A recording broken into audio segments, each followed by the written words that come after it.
Hey guys, I'm going to go ahead and show you the new EchoVox Touch. At the bottom right here we do have the menu.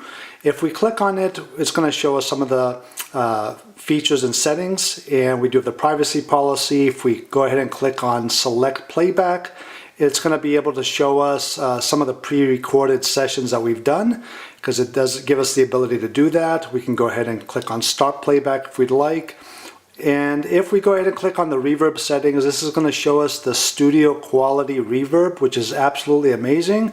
And you can go ahead and play around with these settings to your liking.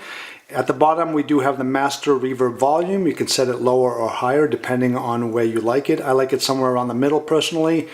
At the top right we do have the save presets setting, so you can go ahead and save this specific preset if you like, or you can load one that you may have saved in a previous session. And then we also have the start reverb setting right there. We do have a couple buttons here. Right now it's, if I was to click on start, it would actually record the session, but since I do have a digital recorder, I'm going to go ahead and turn that off. I can keep it on too if I like to compare, but it does give you that option. At the bottom we do have the echo delay, which we can set in milliseconds depending on how low or high we want it. I like to keep it somewhere around 100 milliseconds, and that's completely up to you. Then on the bottom left we do have the microphone input.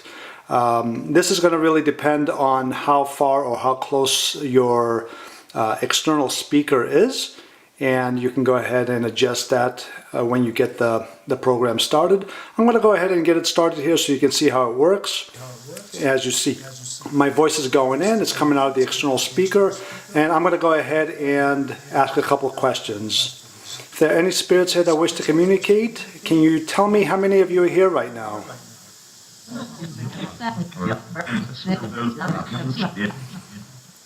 What is your name?